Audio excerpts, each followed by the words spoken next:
Hi, Stuart Lowry, Sunflower Electric Power Corporation. Since February's cold weather event, we've received questions about the shortage of electric generation that occurred during the event. And we've also had questions about Sunflower's generation facility operations during the event.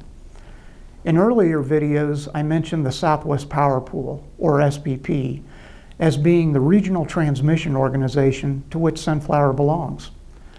Prior to 2014, Sunflower alone was responsible for analyzing our load and dispatching our own generation resources to meet the members' energy needs.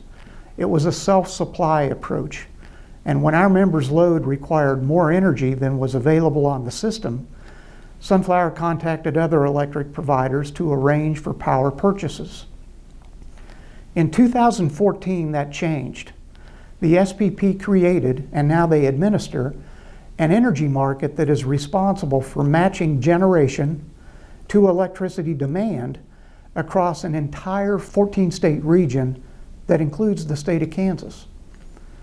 With the 2014 launch of the SPP integrated marketplace, we have day-ahead resource commitments in which Sunflower offers our generation for sale into the market, and from which we also buy the electricity from the market to serve our load.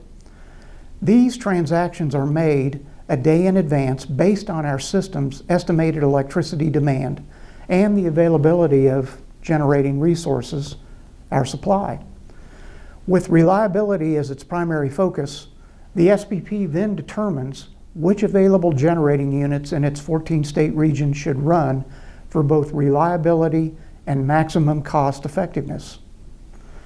During the recent cold weather event, prolonged record low temperatures led to very high electricity demand, a shortage of natural gas, and low wind energy output. The graph that you see on this slide shows you a comparison of the types of generation resources used to serve electric load in the emergency event in the pie chart on the left, and during the rest of the year in the pie chart that's on the right. What you can see is that during the event, we had an increased demand for use from coal and natural gas generation resources. We also saw very low output from wind generation. Some generation in the entire SPP region, whether it was wind, coal, or natural gas, was simply unable to operate due to the cold weather conditions or due to the inability to obtain natural gas. As you know, supply and demand drive costs.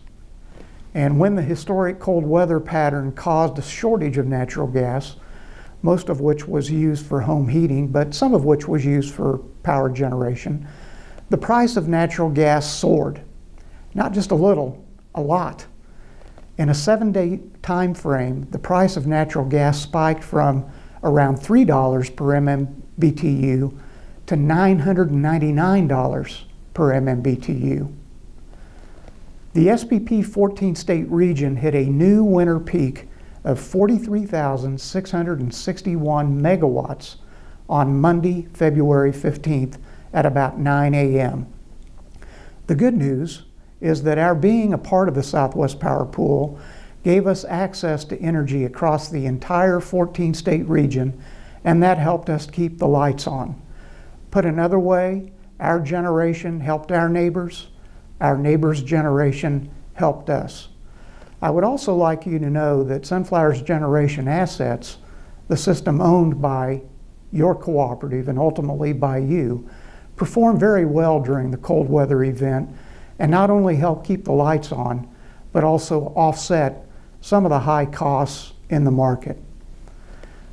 Sunflower has a balanced generation fleet that includes natural gas, coal, wind, solar, and even a little hydropower. All of the available generation facilities in our fleet ran during the cold weather event. The coal unit at Holcomb Station ran at full load 24 hours a day throughout the entire event. And it was critically important to maintaining service. The generation facilities fueled by natural gas also operated to the extent that we could obtain fuel for them. Selling energy from our gas units and our coal unit into the integrated market helped offset the cost of energy we would otherwise have to purchase at market prices. Despite that, the event was still a very expensive event, and I'll talk a little bit more about the cost implications of the February cold weather event in a later video.